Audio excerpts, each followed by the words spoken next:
எங்களின் உயிரோடும் உணர்வோடும் கலந்து வாழுகின்ற அன்பு உறவுகள் அனைவருக்கும் வணக்கம். நம்மோடு இந்த வெயிலிலே நின்று பணியாற்றுகிற காவல்துறை அதிகாரிகளுக்கு என்னுடைய அன்பும் நன்றியும் வணக்கமும்.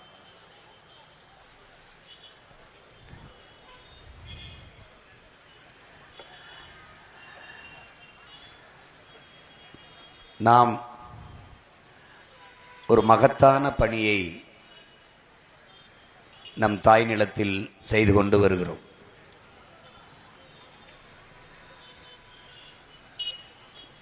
ஒரு ஆகச்சிறந்த ஒரு நோக்கத்தை, ஒரு மகத்தான மாபெரும் கனவை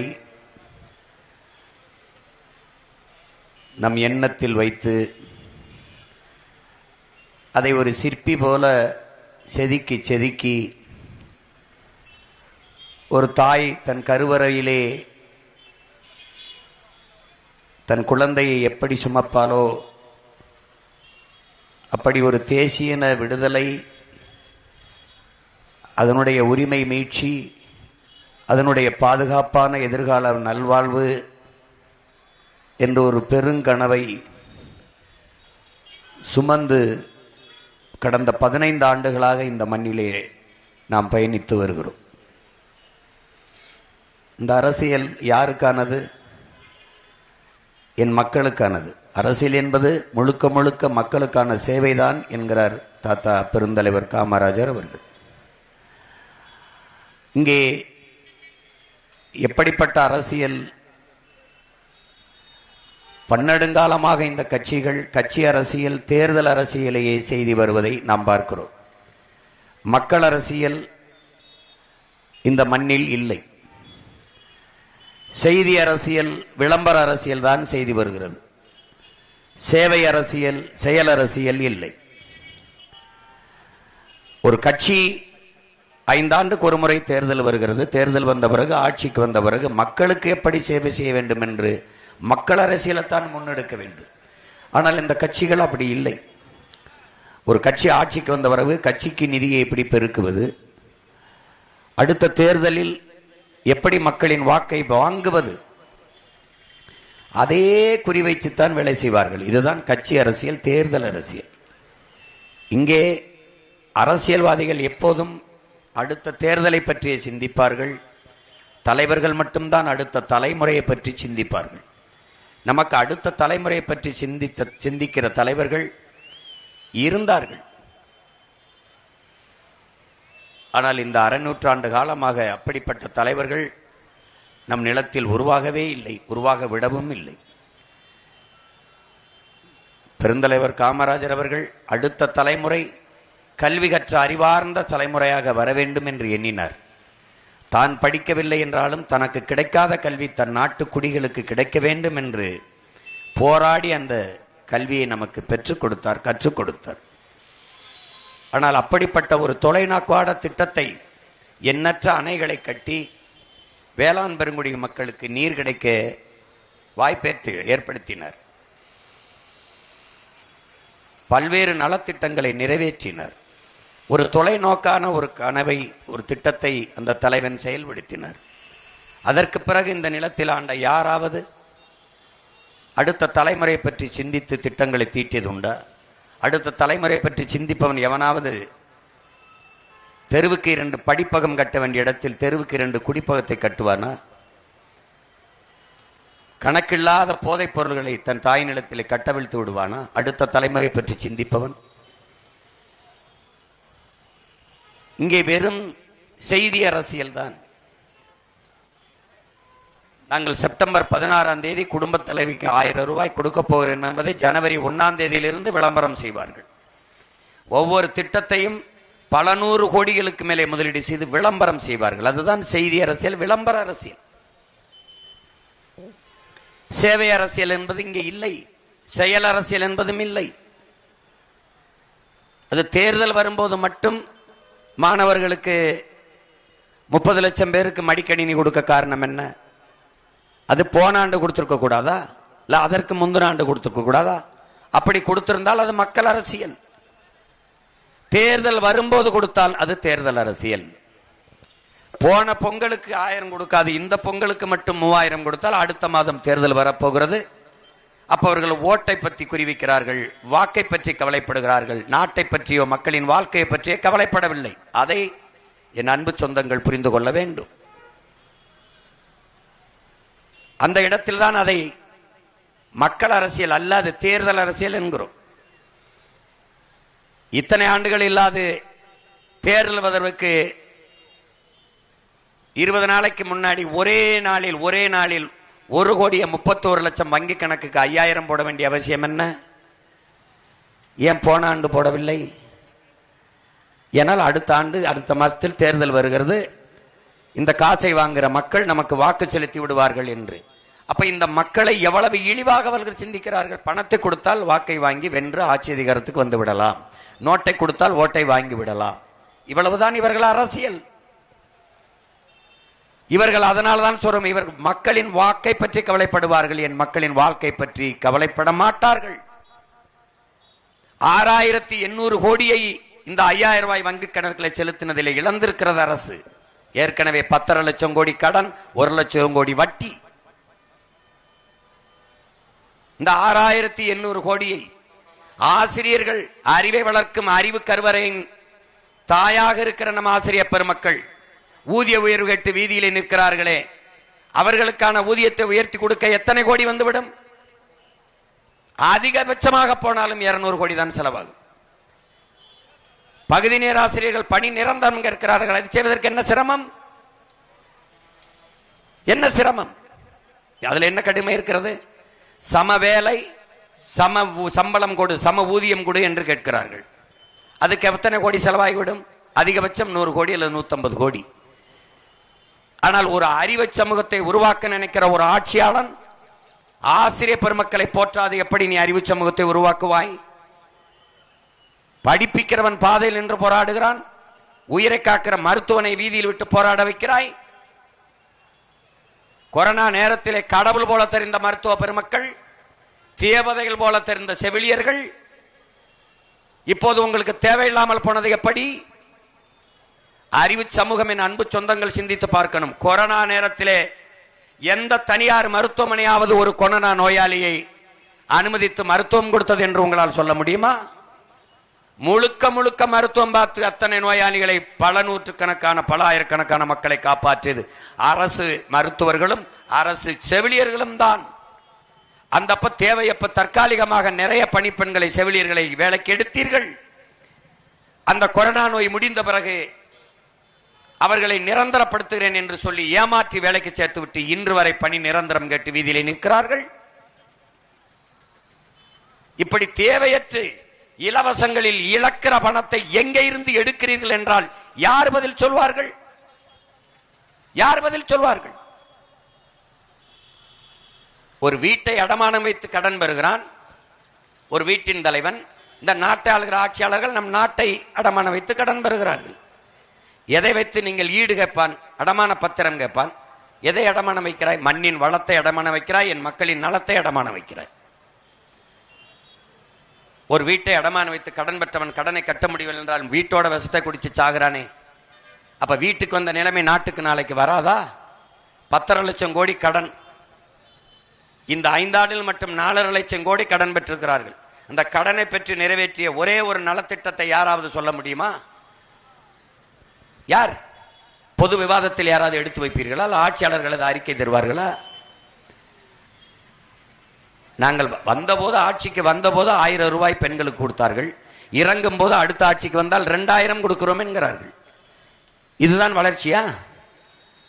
1000 ரூபாய் கொடுத்தால் ஒரு நாளைக்கு 30 ரூபாய் வருது. மாசம் 1000 ரூபாய் கொடுத்தார். 30 ரூபாய் கூட எங்க அம்மாவால் சம்பாதித்துக் கொள்ள முடியாத ஏழ்மை வறுமையில் ஏன் வைக்கிற?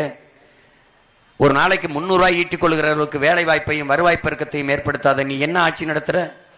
என்ன ஆட்சி நடத்துற? ஒரு இட்லியே 30 ரூபாய் ஆயிடுச்சு. 30 ரூபாய்க்கு என்ன பண்ண முடியும்? 2 குடுவை தண்ணீர் வாங்கினா எவ்வளவு? அப்ப என்ன மாதிரி நிர்வாகம், என்ன மாதிரி ஆட்சி முறை? எல்லாத்தையும் பொறுத்து பொறுத்து சகித்து போறதுதான் ஒரு கற்றறிந்த பெருமக்கள், அறிவு அந்த பெருமக்களினுடைய அறிவு சமூகத்தின் அழகாயுது. உலகிற்கு முதலாக நாகரிகத்தை, பண்பாட்டை கற்றுக் கொடுத்தவன், அறிவை கடன் கொடுத்த இனத்தின் மக்களான அரிசி பருப்புக்கும் வேட்டிக்கும் சேலைக்கும் 5க்கும் 10க்கும் கையேந்திர மானங்கட்ட ஈனக்கூட்டமாக மாறி போனோமானா, உலகத்துக்கு சோறு போட்ட இனம் இலவச அரிசிக்கு ஏங்கி நிற்பது கேவலம் இல்லையா? முல்லைக்கு தேரை கொடுத்தவன், மயிலுக்கு போர்வை போத்தனவன், பாரி பேரகனின் பேரனும் பேத்தியும் வேட்டி சேலைக்கு கையே வந்தது வெக்கமா இல்ல? எப்படிப்பட்ட மானங்கட்ட நிலையில் நம்மளை நிறுத்தி விட்டார்கள் இந்த ஆட்சியாளர்கள்! எப்படிப்பட்ட நிலை!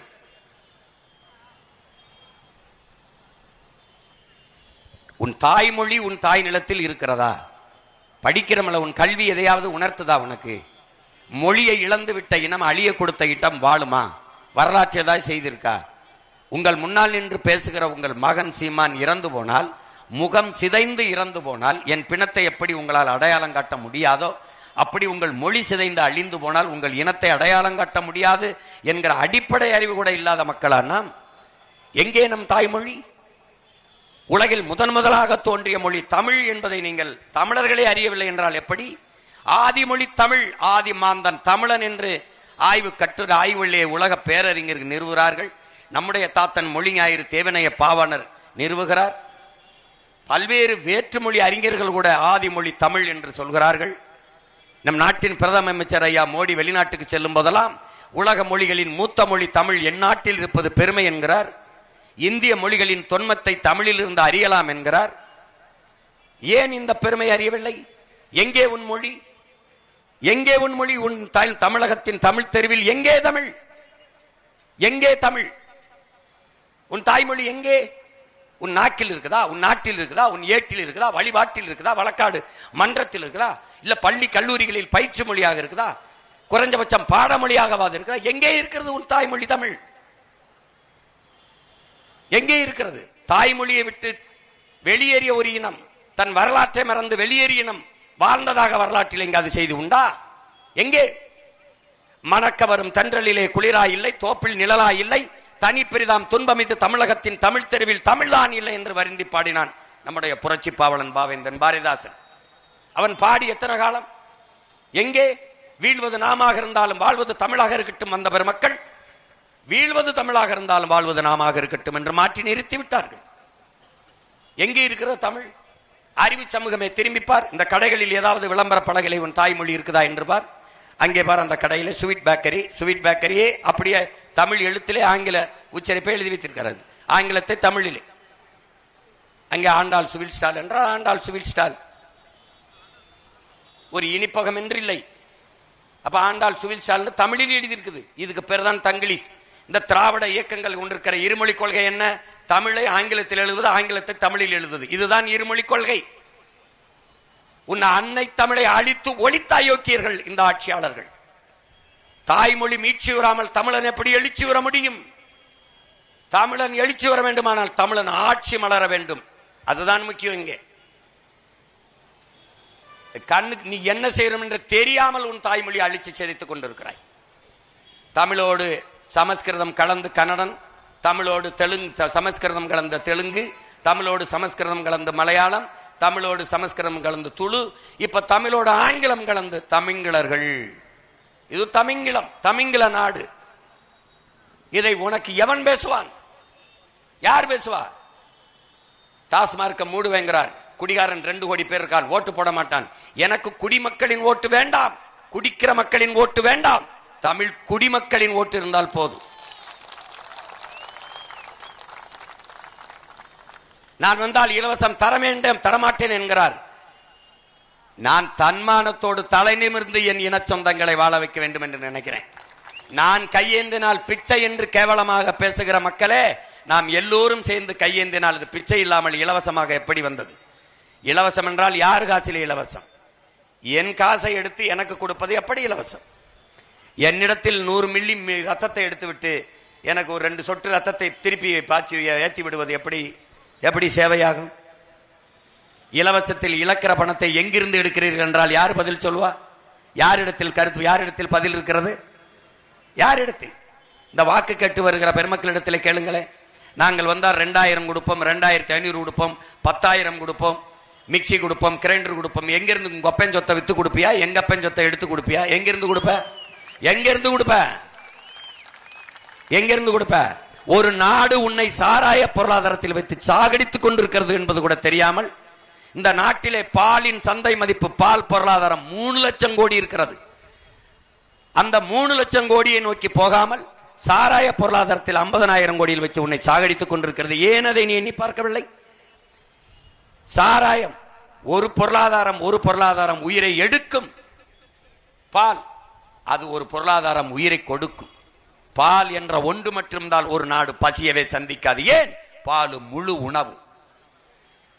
பிறந்த உடனே தாயின் மாரில் ஓராண்டு 1.5 ஆண்டுக்கு பால் மட்டும்தான் குடித்தோம். கழிவு வரும். எந்த திரவ உணவுலையும் கழிவு வராது. என் உடன் பிறந்தவர்களே, பால் முழுமையான உணவு. பால் உண்டு மட்டும் இருந்தால் என் நாட்டில் பசி இருக்காது. உங்கள் மகன் பசி என்ற சொல்லை இல்லாது ஒழிப்பேன் என்று சொல்வது இந்த உறுதியில் தான். அந்த பால் பொருளாதாரத்துக்கு வாட என்றால் மாடு மேய்ப்பது அவமானம், ஆடு வளர்ப்பது அவமானம். ஆனால் கறி ஆந்திராவிலிருந்து வாங்கணும், பால் ஆந்திராவிலிருந்து வாங்கணும், ராஜஸ்தான்ல இருந்து கறி வாங்கணும். சாராயத்தை மட்டும் இவங்களே காய்ச்சி விற்கணும்.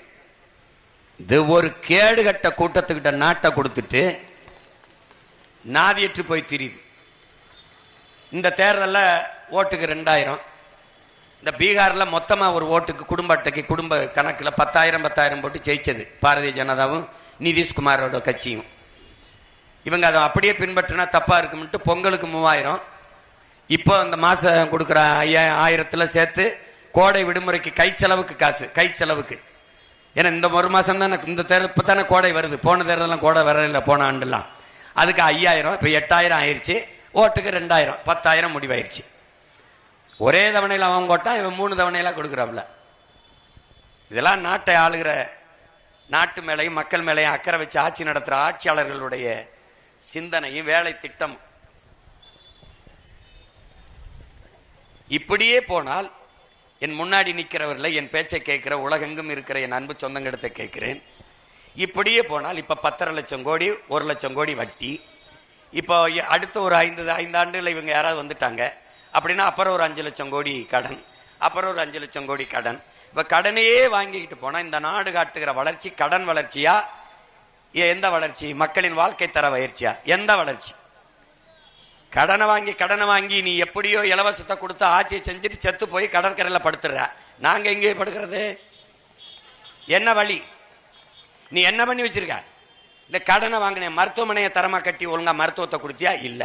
கடனை வாங்கினி என் பிள்ளைகளையா நல்லா படிக்க வச்சியா? இல்ல. குடிக்கிற நீரையாவது தரமான நீரை கொடுத்தியா? இல்ல. பயணிக்கிற ரோடையாவது ஒழுங்கா போட்டியா? பஸ்ஸையாவது ஒழுங்கா ஓட்டியா? எந்த கருமாந்திரமும் இல்ல. இந்தா இலவசம், இந்தா இலவசம், இந்தா இலவசம். வந்தா மாணவர் கல்வி கடன் தள்ளுபடி, விவசாயிகளின் கடன் தள்ளுபடி. ஏண்டா ஒரு மாணவன் கடன் வாங்கி படிக்கிற நிலைமையில வச்சுட்டு ஒரு அரசுன்னு பேசிக்கலாமா? கல்வி மானுட உரிமை, கொடுக்க வேண்டியது அரசின் கடமை, கொடுக்காமல் இருப்பது மாபெரும் கொடுமை. கடனை வாங்கி படிக்கிற அளவுக்கு நீ எப்படி ஒரு மாணவனை வச்ச? உன் கடமை என்னப்போ? அது மாணவன் கடன் தள்ளுபடி, விவசாயி கடன் தள்ளுபடி. ஒரு நாட்டில் விவசாயி கடனாளி ஆயிட்டா அந்த நாடு கடன்கார பை நாடு தானே. விவசாயி ஏன் கடன்காரன் ஆகிறான்? செருப்பு விற்கிறவன் கடன்காரன் இல்ல, சாராயம் விற்கிறவன் கடன்காரன் இல்ல, பீடி சிகரெட் விற்கிறவன், பான்பராக்கு விற்கிறவன் கடன்காரன் இல்ல, அப்புறம் கார் விற்கிறவன் இல்ல, மோட்டர் பைக் விற்கிறவன் இல்ல, பெட்ரோல் டீசல் விற்கிறவன் இல்ல. எது விற்கிறவனும் கடன்காரன் இல்ல. உலகத்திற்கு சோறு போடுகிற உழவன்குடி விவசாயி மட்டும் கடன்காரனா இருக்கான். ஏன் இருக்கான்? ஏன் இருக்கான்? இதுல எது இல்லாமலும் வாழ முடியும். செல்போன் இல்லாம வாழ முடியும், கார் இல்லாம வாழ முடியும், மோட்டர் பைக் இல்லாம வாழ முடியும், டிவி இல்லாம வாழ முடியும், ஃப்ரிட்ஜ் இல்லாம வாழ முடியும். ஆனால் நீரும் சோறு இல்லாம வாழ முடியாது. அதை தருகிற விவசாயி கடனாளியா இருக்கான். எதனால? எதனால? இதில் எல்லா பொருளுக்கும் உற்பத்தி செய்கிற அவனே விலையை தீர்மானிக்கிறான். வேளாண் குடிமகன் விளைவிக்கிற பொருளுக்கு அவன் விலையை தீர்மானிக்க முடியவில்லை, முடியாது. வாங்குறவன் எவனோ அவன் தான் விலையை தீர்மானிப்பான். அதனால விவசாயி நட்டப்பட்டு போறான், செத்து போறான். ஒரு நாட்டில் விவசாயி கடன் தள்ளுபடி, மாணவர் கடன் தள்ளுபடி என்றால் நாம் இந்த ஆட்சியை செய்கிற இவங்களை மொத்தமா தள்ளுபடி செய்வதை தவிர நமக்கு வேற வழி கிடையாது. அப்புறம் மாற்றணும், இந்த நிலையை மாற்றணும். இங்க எல்லாம் விளம்பரம் இருக்குது. வாக்களிப்பது நமது உரிமை, நமது கடமை, 100 விழுக்காட்டு வாக்கை விருதி செய்வோம். இவர் விளம்பரம், இதுக்கு பல 100 கோடி செலவு. ஓட்டுக்கு காசு கொடுப்பது குற்றம், அதை வாங்கினால் ஓராண்டு சிறை தண்டனை, கொடுப்பதும் வாங்குவதும் குற்றம். சரி, எவனையாவது ஒருத்தனை கைது பண்ணி ஜெயில போட்டிருக்கேன்னு சொல்லு பார்ப்போம், சொல்லு பார்ப்போம். இந்த தெண்ட கருமாந்திர செலவு, தெண்ட கருமா தெருவங்க இருக்கு, 100 விழுக்காடு வாக்கு போடணும், போடலன்னு என்ன பண்ணுவ? பறக்கும் படைன்னு ஒரு பரதேசி படையை ரோட்ல நிறுத்திடுறது. ஒரு பரதேசி படைய 2106 பேர் வேலை செய்யறார். 2106 பேர். யாரு? தொலைக்காட்சியில் செய்தி என்ன? ஆட்டு வியாபாரியிடத்தில் பணம் பறித்தார்கள். ஏண்டா அயோக்கிய பேல, அவன ஆட்டு வியாபாரி, அவன்கிட்ட ரசீது கொடு. ஆடு வித்தவன், நீங்க 2000 ரூபாய்க்கு ஆடு வாங்கியிருக்கீங்க, இந்த ரசீது. ஏன்னா சந்தைக்கு போயிருக்கேடா முன்ன பின்ன, ஆடு மாட்டு சந்தைக்கு. ஏய், மருத்துவமனைக்கு கட்ட கொண்டு போன பெண்ணிடம் இருந்து அதை சொல்றான், மருத்துவமனை கொண்டு போறதுக்குன்னு. அது அம்மாவை சேர்த்ததோ அப்பாவை சேர்த்ததோ, கட்டி அப்பாவை வீட்டுக்கு கூட்டி போனா அந்த பணத்தை பறிக்கிறது. ஏண்டா ரோட்ல நிக்காத, தொகுதிக்குள்ள போடா. ஒரு தொகுதிக்கு 20,000, 30,000, 35 கோடி 25 கோடி ஒதுக்கி ஒரு ஓட்டுக்கு 1000, 2000 கொடுத்துக்கிட்டு இருக்கான். டப்பா பரிசு, டப்பா பூஸ்ட், அப்புறம் என்ன டிஃபன் கேரியரு, அண்டா குண்டா, காசு அங்க கொடுக்கறான். அங்க போய் தடுக்க துப்பு இல்ல. நீ நேர்மையான தேர்தல் ஆணையமா இருந்தா என்ன பண்ணிருக்கணும்? வாக்குக்கு காசு கொடுக்கிற ஒரு வேட்பாளரை அந்த தேர்தலில் நிக்க, குறைஞ்சபட்சம் அந்த தேர்தலில் நிக்க தடை என்று போட்டிருந்தா காசு கொடுக்க மாட்டான். அதை செய்ய துப்பு இல்ல. உழைக்கு மக்கள் உரவாங்க காசு எடுக்க போகும்போது, மளிகை முட்டை மூலம் வித்துட்டு காய்கறி கடைக்கு சரக்கு வாங்க போகும்போது, வீட்டுக்கு அரிசி ஒரு பாம்பு, அந்த காசை பறிச்சுக்கிட்டு இதுவரை 75 கோடி பரிசு இருக்கிறோம். அப்புறம் திருட்டு பையில நாட்டை கொடுத்தா ரோட்ல போற மக்கள் காசை தான் பறிப்ப. அங்க கொள்ளையடிச்சு கொண்டு காசை ஓட்டு காசு கொடுக்கறான், அதை பறிக்காம. இது ஒரு கேவலம். யாராவது வாக்குக்கு காசு கொடுக்கிற சட்டமன்ற உறுப்பினர் கொடுக்கும்போது கைது பண்ணப்பட்டார், இல்ல வாக்குக்கு காசு வாங்கின மக்கள் கைது பண்ணப்பட்டார்கள், அப்படி ஏதாவது இருக்கா? இப்ப அதெல்லாம் கிடையாது. உங்க அலைபேசி கொடுங்க, உங்க ஜிபே எண்ணு கொடுங்கன்னு உட்கார்ந்த இடத்துல ஒரு இடத்துல அலைபேசியிலே அனுப்பி விட்டுறேன். ஏன்னா கொடுக்கும்போது பிடிச்சிடறான்ட்டு. நுட்ப திருடர்கள், செல்போன் டிரான்சாக்சன். ஒரு நாடு இது ஒரு கேவலம்.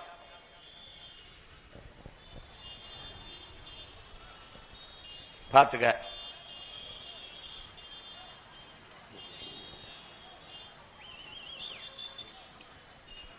விட்டுட்டு போக முடியல, உங்க கூட பிறந்துட்டோம், சரி போட்டா போடட்டும், போலைனா போகட்டும், பிறவி கடமை கத்திட்டாது செத்து போகும்னு தான் அந்த பாருங்க வெயிலன்னு கத்திட்டு கிடக்குறோம்.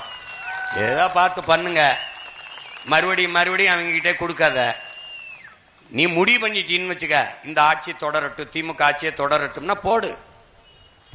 எங்களை தூக்கி சுடுகாட்டில் போடு, இல்லை சோத்துல வெஸ்த வச்சு கொன்னு போடு. இதுக்கு மேலையும் ஒன்றும் செய்யறதுக்கு இல்லை.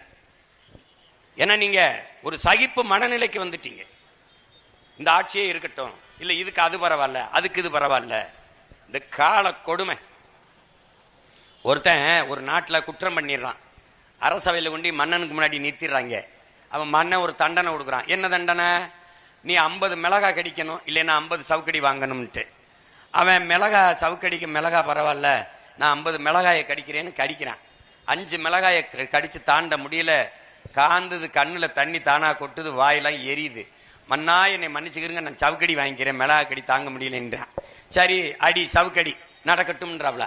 சவுக்கடி 5 அடிக்கு மேல வாங்க முடியல, முது பிஞ்சு தர்த்தம் ஒட்டுது. மன்னா என்னை மன்னிச்சுக்கிறங்க, என்னால தாங்க முடியல, நான் மிளகாயே கடிக்கிறேன்னு மறுபடியும் மிளகாய்க்க போறேன்.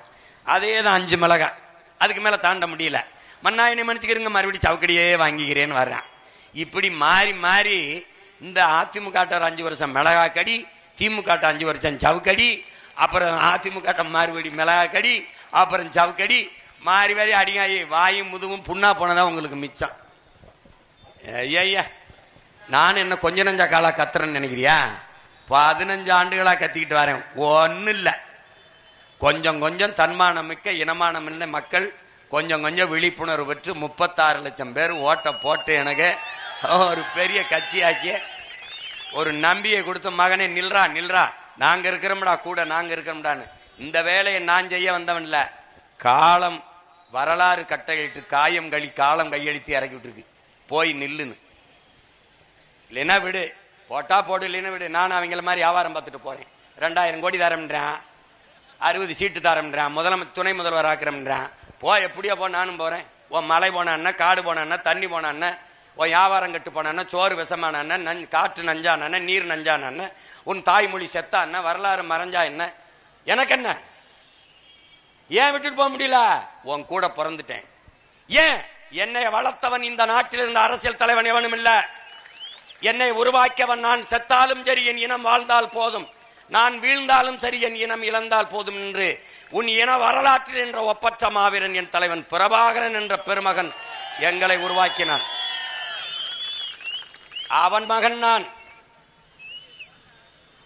அதை அறிவு சமூகம் புரிந்து கொள்ள வேண்டும். தன்னலமற்று உண்மையும் நேர்மையுமாக இந்த மக்களுக்கு உழைக்க வேண்டும், தொண்டாற்ற வேண்டும் என்ற புனித கனவோடு நிற்கிற பிள்ளைகள் எங்களை புரிஞ்சுக்கணும். இந்த வேட்பாளர் யாரும் பெரிய வாரிசு இல்ல. தொகுதிக்கு எவ்வளவு கொடுப்ப, 20 கோடி செலவு பண்ணுவியா, கட்சிக்கு எவ்வளவு கொடுப்ப என்று வாங்கி கொடுக்கல. கட்டுத்தொகை போட உங்க பிள்ளைகளுக்கு காசு இருக்கான்னு உங்களுக்கு தெரியுமா? 234 பேருக்கும் பிச்சை எடுத்து இங்க பார், பிச்சை எடுத்து இந்த கட்சியை அங்கலங்கலமா வளர்த்து வர்றோம். அந்த பிச்சை யாரு கொடுக்கிறா? நீங்க தான். மக்களிடமே கையேந்தி மக்களிடத்தில் இருந்தே இனமாகவும் பணமாகவும் பெற்று அங்கலங்கலமா வளர்ந்து வர்றோம். இங்க வேட்பாளர் நிக்கிற பெண் யார்? அது அப்பா அமைச்சர், அவ வாரிசு. பல தலைமுறையா அப்பா அமைச்சரா இருந்தார். அப்புறம் அவர் வயசாகி போச்சுன்னு மகளுக்கு அப்படிலாம் சீட்டு கொடுக்கல. கலையெந்திரின்னு என் தங்கை வழக்கறிஞரா படிச்சுட்டு போட்டி போடுறா. அவளோட திறமையான வாய்ப்பா வேட்பாளர் யாராவது போட்டா, நேர்மையான வேட்பாளர் போட்டா நீங்க அவங்களுக்கு போடுங்க. என் தங்கச்சியும் போட்டா அவங்களுக்கே போட சொல்றேன். போட்டா சொல்லு பாப்போம், சொல்லு பாப்போம். என்ன இது? திரும்ப திருடுறவன்ட்டே நாட்டை கொடுத்துட்டு நாடு பாதுகாப்பா இருக்கணும், நல்ல ஆட்சி வரணும்னா எப்படி வரும்? கல்வி என்பது எதற்கு? கல்வியில் மேம்பட்ட சமூகம் தான் அறிவு, ஒழுக்கம், நன்னறி இதெல்லாம் மேம்பட்டு சமூக ஒழுக்கம், சமூக கட்டுப்பாடு, சமத்துவம், சகோதரத்தெல்லாம் மேம்படும்னு பொருள். ஆனா அப்படி எதுவும் நடந்ததா இல்லையே. இதைத்தான் புரட்சியாளர் அம்பேத்கர் நீங்க கல்வியை கொடுத்துட்டா சமத்துவம் வரும், சகோதரத்துவம் வரும். நீல ஒன்னும் அப்படி தெரியலையேங்கிறதுக்கு அவர் ஒரே வார்த்தையில முடிச்சிட்டார். தன்னலம் என்று வரும்போது அறிவு வேலை செய்யாதுன்னு. இங்க வேலை செய்யல, ஒருத்தனுக்கும் வேலை செய்யல. ஆனால் அதே அறிவாசான் எங்களுக்கு கற்பித்திருக்கார். இழந்து விட்ட உரிமைகளை நீ பிச்சை கேட்டு பெற முடியாது, போராடித்தான் பெற்றாக வேண்டும் என்கிறார். அப்படி என் மண்ணும் மக்களும் இழந்து விட்ட உரிமைகளை எவனிடத்திலும் பிச்சை கேட்டு பெற முடியாது, போராடித்தான் பெற்றாக வேண்டும் என்கிற அசைக்க முடியாத நம்பில்தான் தொடர்ச்சியாக இந்த களத்திலே நிற்கிறோம். கோயில்களில் எப்போதும் ஆடுகளைத்தான் பலியிடுகிறார்களே ஒழிய சிங்கங்களை அல்ல என்கிறார். நாங்கள் சிங்கங்களும் அல்ல, புலிகள், அதுவும் விடுதலை புலிகள். எதற்கும் அஞ்சறதில்லை.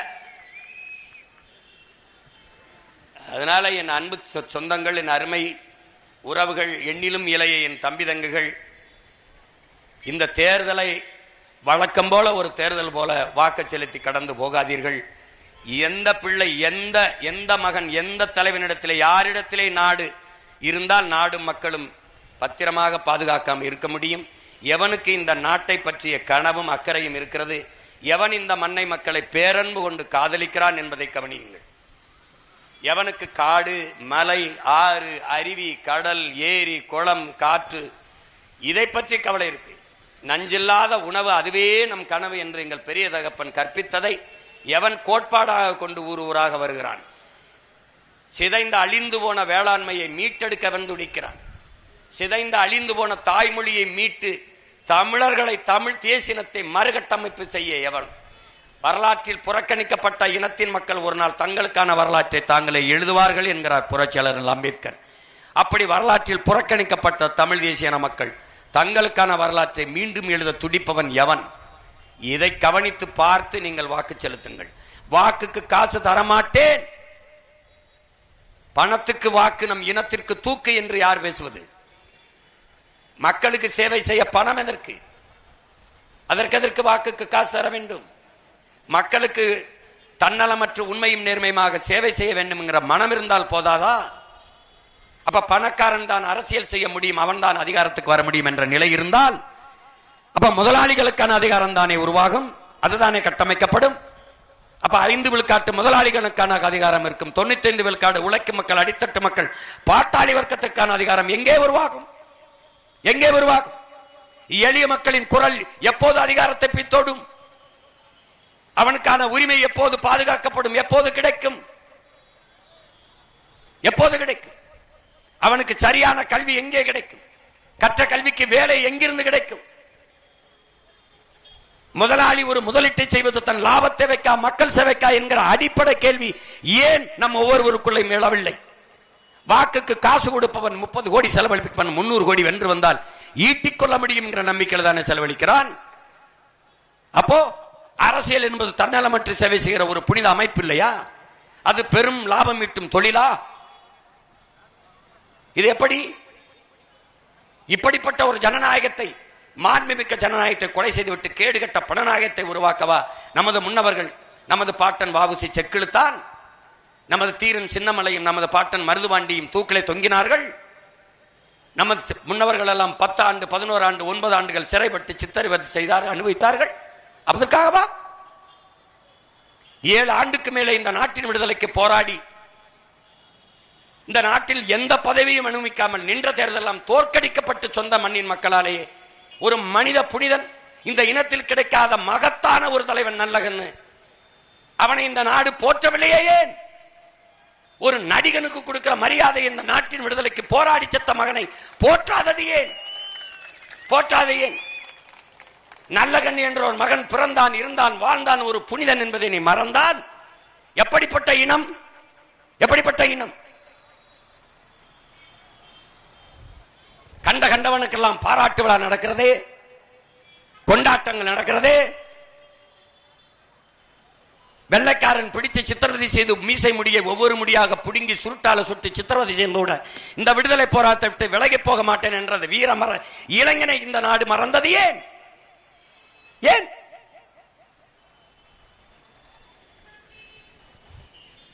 என்ன இன்னும் 10 வருஷங்கத்தை விடுவியா? அதுக்கப்புறம் நான் செத்து போனவனுக்கு ஒரு மயிறு இருக்க மாட்டான். உனக்குன்னு பேசுறதுக்கு ஒரு மயிறு இருக்க மாட்டான். நான் ஏதோ உயிர் இருக்கிறவங்க கத்துவேன். அதுக்கப்புறம் என்ன பண்ணுவ? என்ன பண்ணுவ? ஸ்டாலின் கொடுப்ப, அப்புறம் அவர் மகன் உதயநிதி கொடுப்பா, அவர் மகன் இன்பதினி கொடுப்ப. எங்களுக்கு என்ன மயத்த கொடுப்பா? எங்களுக்கு என்ன கொடுப்பா? தண்ணி கொடுப்பியா? கல்வி கொடுப்பியா? வேலை கொடுப்பியா? இல்ல மழையாவது காற்றையாவது எதையாவது வச்சுட்டு போவியா? என்ன வச்சுட்டு போவ? கடன் 20 லட்சம் கோடி 25 லட்சம் கோடி வச்சுட்டு போவ. வேற என்ன தருவா? எங்களுக்கு என்ன இருக்கு? என்ன இருக்கு? திமுகவுக்கு மாற்ற அதிமுக, அதிமுக என்ன மாற்று? ரெண்டும் ஒரே கட்சி, ஒரே இடத்தில் எப்படி திருவிடுது என்று பயிற்சி எடுத்தவர்கள். தனித்தனியா திருடுவான், கூடி பிரிச்சுக்குவான். இது கூட தெரியாதா? திமுகவில் இருக்க அமைச்சர் பட்டியல் எடுத்து படிச்சு பார். 11 பேர் அதிமுக அமைச்சர்.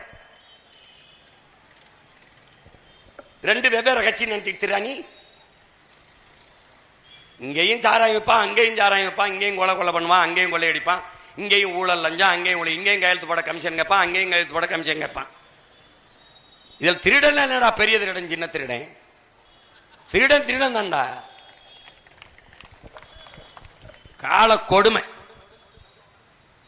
எல்லாம் படிக்கிறோம், எல்லாம் பேசுறோம். கடைசியா ஒருத்தர்லாம் எனக்கு சொல்றாரு, நான் பரம்பரையா திமுகங்கிறார் என்கிட்ட. என்னடா நீ ராஜராஜ சோழ பரம்பரை, இல்ல பாண்டிய நெடுஞ்சலம் பரம்பரை, இல்ல சேரன் செங்குட்டுவன் பரம்பரை? கேடு கட்டவை, கேடுபடி திருட்டுறையில் ஏறி வந்த பரம்பரையில பெருமை மயிர் வேற. இது ஒரு நாடு, இது ஒரு நாடு. இலவசம் கொடுக்கிற, எங்கிருந்து கொடுக்கிறான்னு கேட்க ஒருத்தனுக்கு துணிவு இல்லை. என் ஆத்தாள் அப்படி கையேந்து வச்சிருக்கானடா. தன்மானத்துக்காக உயிரை விட்ட ஒரு இனமடா. மரணமா மானமா என்கிற போது மரணத்தை விட மானமே பெரிது என்று போராடி செத்தவன் பரம்பரைடா நீ. செத்தாண்டா நம் பாட்டன் தீரன் சின்னமலை. தன்மானத்தை இழந்து நான் என் தாய் நிலத்தை இழக்கிறத விட நான் தூக்குல தொங்கி சாகிறத பெருமையாக்குறதுன்னு செத்தவன்டா தீரன் சின்னமலை. அவன் ரத்தம் கொஞ்சம் கூட வாடா ஓடல. பாட்டை மருதுபாண்டிய தூக்கில போடும்போது சொல்றானடா, என்னரும் தமிழகமே தாயகமே, நான் இல்லை என்றாலும் ஒரு தலைமுறை வரும் உன்னை மீக்க காக்கன்னு தூக்கில போய் தொங்கினான்டா. அவன் நினைச்சிருந்தா சரணடைஞ்சு வாழ்ந்திருக்கலாம்டா. ஏண்டா சண்டையிட்டு செத்தான்? அவன் முடிவன்றான்டா, மான தமிழனுக்கு மரணத்தை விட மானம் பெரிது என்று. அவன் பரம்பரையில வந்துட்டு இப்படி இப்படி பதறா போனமாடா, பதறா போனமாடா. பதறா போனமடா. பீரங்கி குண்டுகளையும் துப்பாக்கி குண்டுகளையும் வெறும் வாளையும் வேலையும் வைத்து எதிர்த்து போரிட்ட மறவர் குலமாடா நம்ம. அந்த வீர பரம்பரையில வந்தமா நம்ம. சோரம் போய் திரியறமடா 1000-500க்கு பிச்சைக்காசு பிச்சைக்காசு. அவ யாரா நமக்கு காசு போட? அவ யாரு? இடஒதுக்கீடு கொடுக்க இடஒதுக்கீடு. இவன் யாரா? அவன் உட்கார்ந்து இருக்கிறான நம்ம கொடுத்தது, நம்ம ஆத்தாப்பன் கொடுத்தது. இவன் யாரு கொடுக்கறதுக்கு? இந்த 1000-500 கொடுக்கறது யார்? எங்க இருந்து வருது? எங்க இருந்து வருது? இதுல இழக்கிறத தவிர்க்க முடியாத மின் கட்டணத்தை உயர்த்தலையா? 3 முறை இந்த ஆட்சியில மின் கட்டணத்தை உயர்த்தலையா? சொத்து வரியை உயர்த்தலையா? வீட்டு வாடகை உயரலையா? எப்படி ஒரு இடத்தை வாங்கி பத்திரப்பதிவுக்கு நீ போக முடியுமா? 10 மடங்கு பத்திரப்பதிவு கட்டணத்தை உயர்த்தலையா? அப்புறம் இந்த காசு உனக்கு தெரியுதுரா? யானை போறதை விட்டுட்டு நீ கொசு அடிச்சுக்கிட்டு இருக்கியே எப்படி? அவன் யானையை திருடிட்டு கொசுவை கொடுத்துட்டு போறான் உனக்கு. என்னைக்கு இந்த விழிப்புணர்வு வரும்? என்னைக்கு புரிதல் வரும்? நீ ஓட்டு எனக்கு போட்டா போடு, போடலைனா போ, ஆனா புரிஞ்சு போடு. புரிஞ்சு போடு. யாருக்கு போடணும் தெரிஞ்சு போடு, புரிஞ்சு போடு. எல்லாரும் பேசுவாங்கல்ல, இப்ப நான் பேசிக்கிட்டு இருக்கேன், மற்றவங்க எல்லாம் இனிமே தான் பேச வருவாங்க. ஆக நான் மகளிருக்கு 2000 கொடுத்தோம்.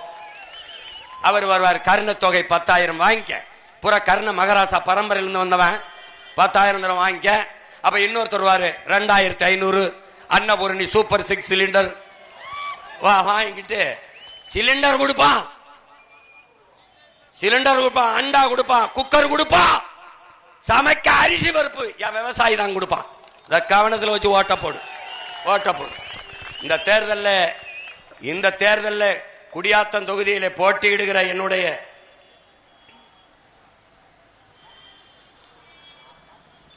அன்பு ஐயா ஓய்வு பெற்ற ஆசிரியர் இமலன் அவர்களுக்கும்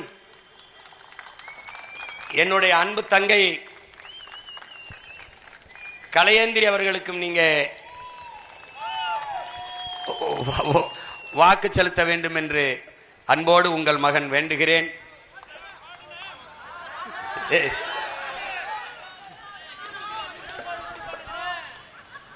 ஓட்டு போட போற ஒன்ன ஒதுங்கி நிக்காத, கண்ட கண்ட சின்னங்கண்டு கலங்கி நிக்காத. உழைக்கும் மக்கள் சின்னம் அது விவசாயி சின்னம். உழைக்கும் மக்கள் சின்னம் அது விவசாயி சின்னம். நாள்தோறும் பாடுபட்டோம், ஆனாலும் துன்பப்பட்டோம். யாரார்க்க ஓட்ட போட்டோம், ஓட்டாண்டி ஆகி புட்டோம். இந்த நிலம் மாற நான் வேற என்ன கூறைய, இந்த நிலம் மாற நான் வேற என்ன கூற. ஓட்டு போட போற அம்மா, ஓட்டு போட ஓர அப்பா, ஓட்டு போட போற பொண்ண ஒதுங்கி நிக்காத, கண்ட கண்ட சின்னங்கண்டு கலங்கி நிக்காத. உழைக்கும் மக்கள் சின்னம் அது விவசாயி சின்னையே. உழைக்கும் மக்கள் சின்னம் அது விவசாயி சின்னம். விலைவாசி ஏறி போச்சு, வாழ்க்கை நிலம் மாறி போச்சு. பாவப்பட்ட ஏழச்சனம் பரிதவிக்கு நிக்கலாச்சு, பாவப்பட்ட ஏழச்சனம் பரிதவிச்சு நிக்கலாச்சு. இந்த நிலம் மாற நான் வேற என்ன கூறைய, இந்த நிலம் மாற நான் வேற என்ன கூற. ஓட்டு போட போற பொண்ண ஒதுங்கி நிக்காத, கண்ட கண்ட சின்னங்கண்டு கலங்கி நிக்காத. உழைக்கும் மக்கள் சின்னம் அது விவசாயி சின்னோயே.